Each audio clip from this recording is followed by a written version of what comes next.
This episode is sponsored by Plod, the AI wearable gadget that takes notes of meetings and calls. Plod is your AI-powered secret weapon at work or in the classroom. It creates perfect transcripts, summarizes key points, and generates mind maps to visualize everything. And Plod doesn't just take notes, it understands them. Ask it anything about what you recorded and get instant answers. It's like using ChatGPT, but specialized for your conversations. I use Plod myself here at Find Your Dream Job.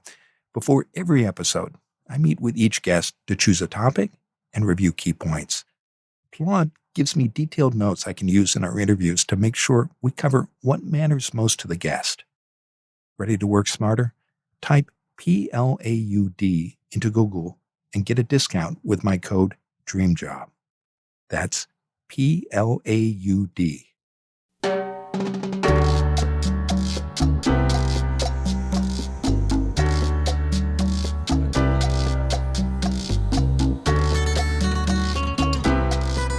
This is Find Your Dream Job, the podcast that helps you get hired, have the career you want, and make a difference in life. I'm your host, Mac Pritchard. I'm also the founder of Mac's List. It's a job board in the Pacific Northwest that helps you find a fulfilling career. Every Wednesday, I talk to a different expert about the tools you need to get the work you want. Ask Google for a list of the most stressful events in life, and job loss always pops up near the top. Even if you didn't lose your job, looking for work can take a toll on your health. Shannon Aniciete is here to share 5 wellness tips for your job search. She's the Director of Business Career Services for the School of Business at Portland State University.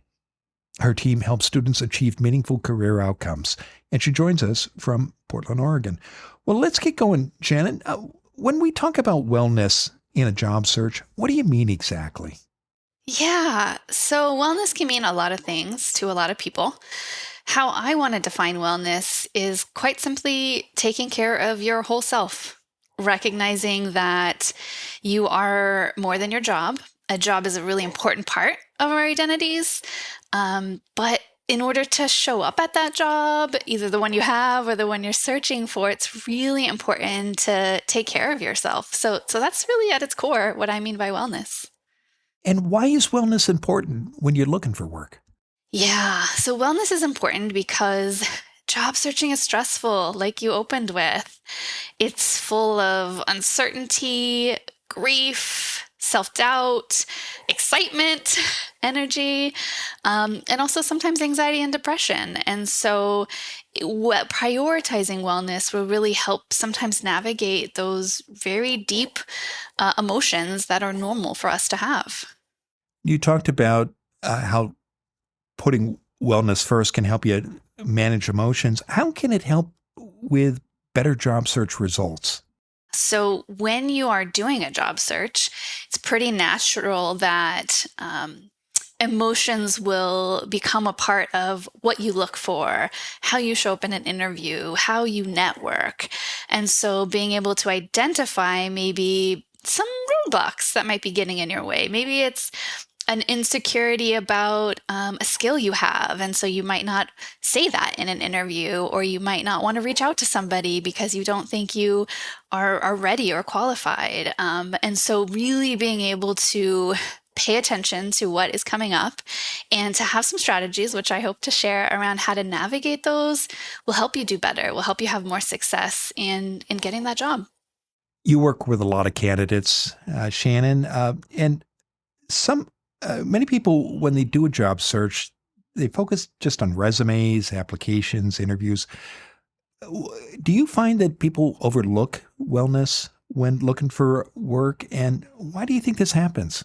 They absolutely do. And that's really why I wanted to talk about this, because I think resumes, cover letters, informational interviews are kind of the easy tactile things that we hear so much about in career development and job searching, and wellness is not talked about enough. So I kind of wanted to break that up a little bit and bring that to the forefront. And I think the reason it's not is because more often than not, I think we put ourselves as individuals last. And the job search can take priority in terms of feeling like, well, if I'm not being productive of applying to a certain amount of jobs or doing all of these checklists of things, then I'm not being productive in my job search, where I would interrogate that and argue if you're not prioritizing your well-being, you're also not doing a good job in your job search. Why do you think people put themselves last, especially when they're looking for work?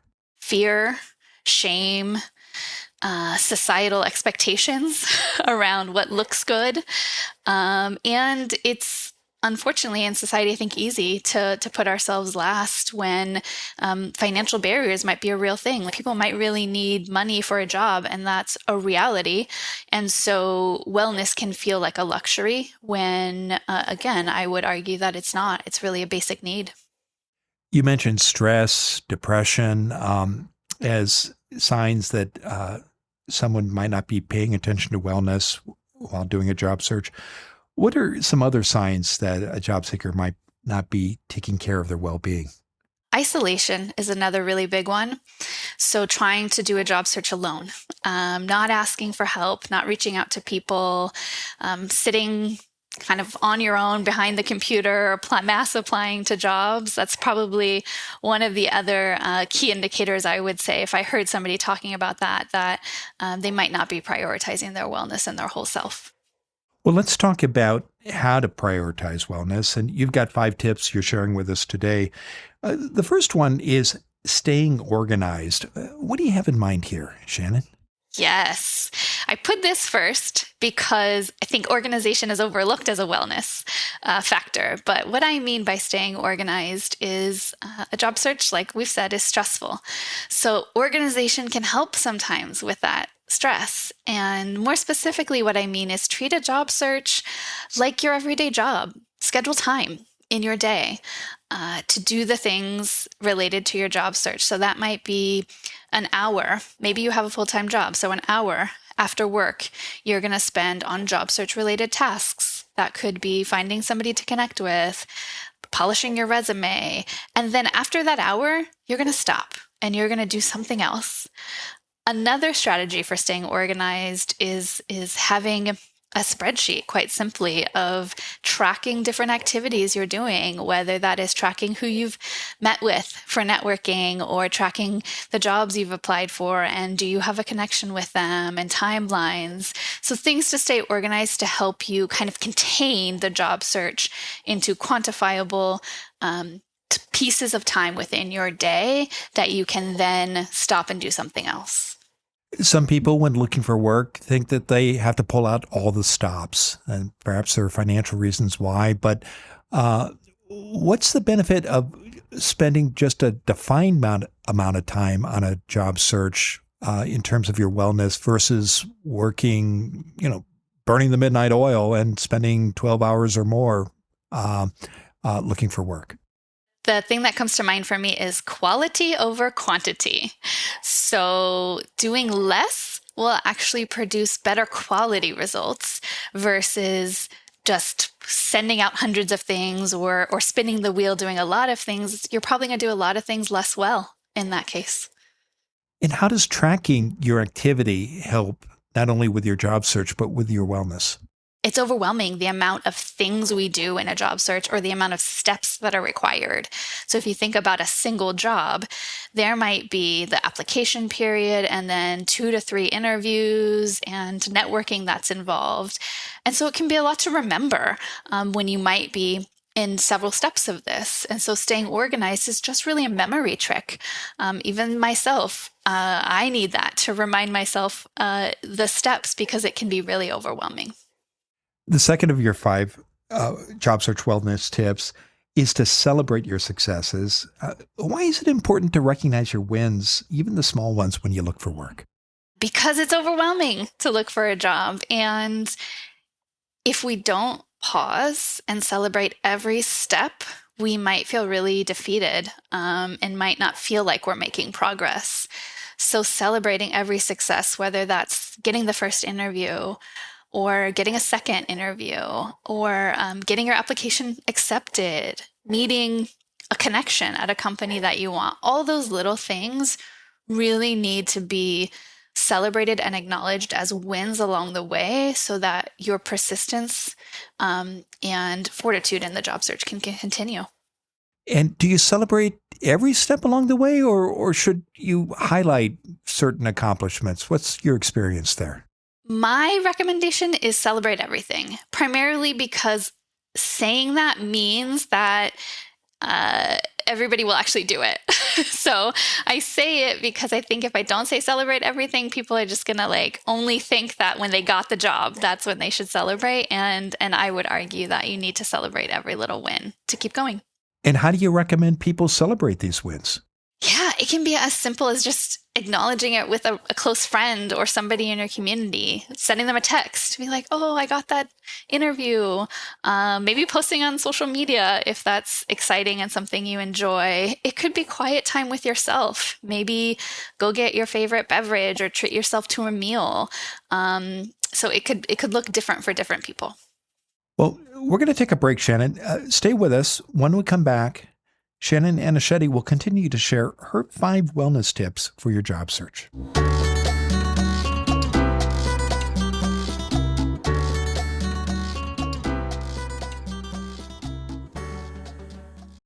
Looking for work is hard, and it makes you vulnerable too. Scammers take advantage of this vulnerability by posing as recruiters to extract money or sensitive personal information. How do these bad actors find you? Data brokers across the world scour the web and public records for names and addresses and sell it for a profit.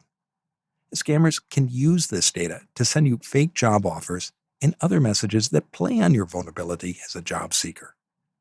This can lead to identity theft and empty bank accounts. You can ask data brokers to delete your records, but doing this yourself would take hundreds of hours. There's a better way. Incogni reaches out to data brokers on your behalf, requests removal of your records, and deals with any objections. And because many brokers continue to collect your information, Incogni takes care that your data stays off the market by making repeated removal requests. Take control of your personal information today. Use promo code DREAMJOB to get an exclusive 60% off an annual Incogni plan at incogni.com/dreamjob. Do you have an international trip coming up? Here's one thing you probably haven't put on your packing list: learning the language. But with Babbel, you can start talking in just a few weeks. Babbel isn't only for beginners. Thanks to past classes and many trips to Latin America and Spain, I speak conversational Spanish. Using Babbel helps me keep and improve my Spanish and get ready for my next trip. It also fits my schedule and meets my needs. Babbel lets me learn at my own pace, with material tailored to my level. Find out how Babbel can help you.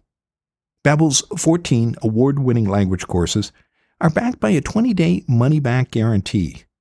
I want you to learn another language, so I'm teaming up with Babbel to gift you 55% off subscriptions, but only for our listeners at babbel.com/dreamjob.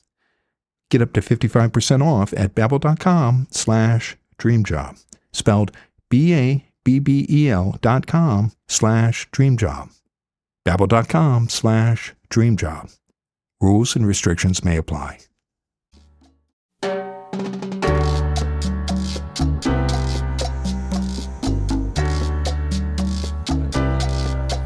We're back in the Max List studio. I'm talking with Shannon Aniciete. She's the Director of Business Career Services for the School of Business at Portland State University. Her team helps students achieve meaningful career outcomes, and she joins us from Portland, Oregon. Now, Shannon, before the break, we were talking about your 5 wellness tips for a job search, and we talked about the importance of wellness when you look for work and what a difference it can make in the outcome of your search. And you shared 2 of your 5 tips. Let's go into tip number 3, which is you recommend that people reflect on opportunities for growth. Tell us more about this, Shannon. What do you have in mind here? Growth mindset is what I want to leave listeners with. And that is, along the job search, there will be lots of opportunities to reflect on what went well. So that's the celebrate part, but also what didn't go how you expected. And that's where growth mindset comes in. So look for the opportunities when you maybe heard a no and that was disappointing, but was there something you could learn from that? either about how you wanted to show up in that moment, or maybe about a connection you needed to have. Or maybe quite simply that it didn't have anything to do with how you showed up, but might not have been a good fit. So looking at opportunities for growth and reflection along the way will again help with being able to sustain your persistence in a job search and learn. Say more about growth mindset for listeners who might not be familiar with the term. What does that mean? Growth mindset means that you're looking at a no as an opportunity to learn something. And so, more specifically, if I heard, no, I didn't get that speaking engagement, I could simply just move on from that and not take anything from that. Or I could say, okay, is there an opportunity for me to see about something I could have done differently when I tried out for that opportunity? Could I have focused on something different? Could I potentially ask the person who told me no for feedback on, is there anything you might recommend that I do differently? This is something I often suggest in a job search. When you hear a no, is just asking for feedback. Might not always get it, but when you do, it could really help you elevate your next opportunity. Some candidates get frustrated asking for feedback. They don't hear back. In your work with applicants, what have you seen be effective in getting feedback, either from employers or other people who might say no to a candidate? Asking, quite honestly. Yes, you might hear no, and you might hear a very generalized response, but as long as you continue asking for that feedback, one person at least will give it to you. And so that's another growth opportunity. It can be really hard to ask for something and hear no multiple times, but it just takes one piece of feedback to help you elevate. So have the persistence and continue to ask. How does having a growth mindset help you with your wellness when you look for work? It helps really with that persistence and that, how I'll term, separating a behavior or action from your identity. So hearing no sometimes can feel like a rejection of who we are as an individual. Whereas if we look at growth as a no because of maybe an action or a behavior that didn't show up the way I wanted, we can help separate that from ourselves versus a behavior that we could change. What difference does that make to your health when you take that approach? Makes a big difference. Identity, who we are, hearing no, rejection, all of those again are core things that we navigate in the world, and really helping find ways to remember who you are is okay no matter what you hear. That just because you hear no, it doesn't mean that you are a bad person, is so important. And again, just continuing to have persistence and continuing to try. The fourth of your 5 job search wellness tips is to reach out to others. Looking for work can be isolating. How does connecting with others help? Like you said, it's isolating.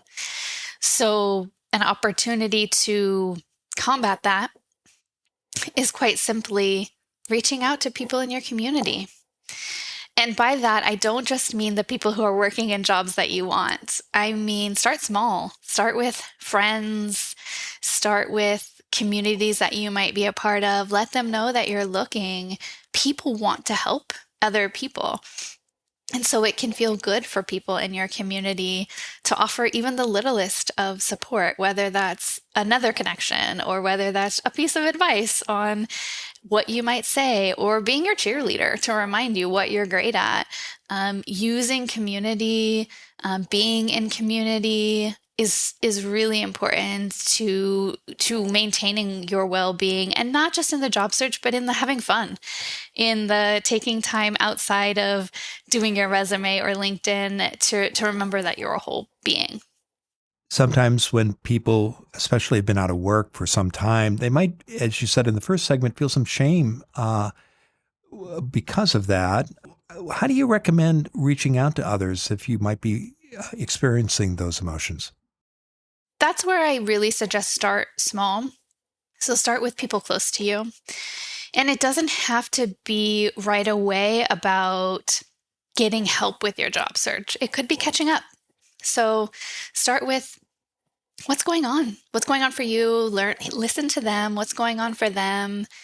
Um, and take time to rebuild that relationship.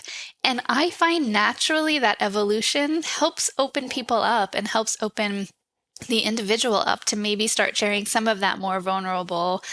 I'm looking, I really need support. So that's really how I suggest is starting small with the people that you're closest with. How about your professional contacts? If you're networking with others, with people in the industries where you want to work or hope to transition into, sometimes that networking can feel overwhelming. How have you seen job seekers reach out in ways that are more natural and less stressful? So reaching out to ask other people about themselves is the best strategy. So what I would say don't do is don't reach out and ask for a job. Number one tip. But do reach out and ask, hey, I see you work at X company. I'm curious to learn more about what you do and how you like working there. So start with making it about the other person. People love to talk about themselves. And so that's an opportunity to really invite somebody to share about themselves. And in that, you can have a natural two-way conversation where you get to share a little bit about you, find commonalities, find interest. That's really the best way to start. You're obviously getting great professional knowledge from these conversations. What about the wellness benefits of having these meetings? Yeah, it's back to the community. You're getting to find connections with somebody else and hear about their journey. Maybe you'll learn tips on your own of how to stay sustained in your job search. And also, it combats that isolation of a job search. Isolation is really one of the core things that I think gets in a way of wellness. And that's why reaching out, connecting with people is the opposite of that. The final of your 5 job search wellness tips, Shannon, is to do things that bring you joy. What do you mean by that, and why is it important to do it? This is my favorite, and that's why I wanted it to be the 5th tip. And this can mean so many things. It can mean simply for me cuddling with my dog at the end of a day. It could mean being with the people that you love and care about, doing something fun with them, going out for a meal, making that a priority, a regular scheduled priority. Could mean getting out in nature. We're very lucky in the Pacific Northwest, if you're listening from here, to have so much nature. So it could mean a lot of different things, and I encourage listeners to take some time to reflect on things that bring them joy. Well, it's been a terrific conversation. Now, tell us what's next for you. I am just excited to continue to support the School of Business students. Our mission in the School of Business Career Center is to prepare and support all of our students in their career development journey. We know the number one reason students are coming to college is to either start, change, or advance their career, and we want to be here along every step of the way for them. Well, I know that listeners can learn more about you and your work by visiting the Portland State University School of Business Career Center website, and that URL is www.pdx.edu/business/impact. Now, Shannon, given all the great advice you've shared today, what's the one thing you want a listener to remember about your 5 wellness tips for a job search? You are more than your job search, and make sure to prioritize yourself.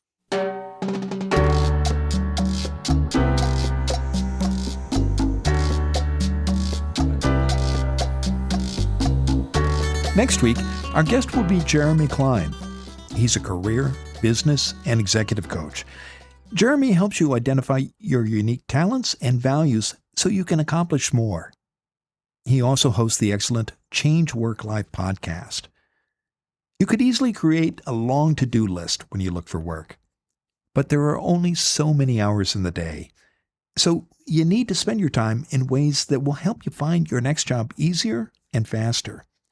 Join us next Wednesday when Jeremy Klein and I talk about 3 productivity hacks to streamline your job search. Until next time, thanks for letting us help you find your dream job. This show is produced by Max List. Susan Thornton Hoff schedules our guests and writes our newsletter. Lisa Kislenberry Anderson manages our social media.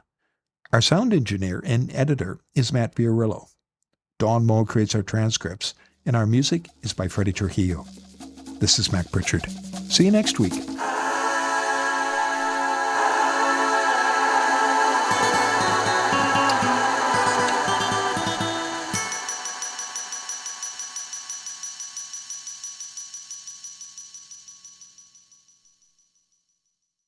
Have you ever been asked this in a job interview? Tell me about a time when you didn't agree with your boss. What would you say? This is what's called a behavioral interview question, and it's a common tactic. Employers use this kind of question to explore your fit for a job based on your past experience. It can be an easy question to answer if you have the right strategy.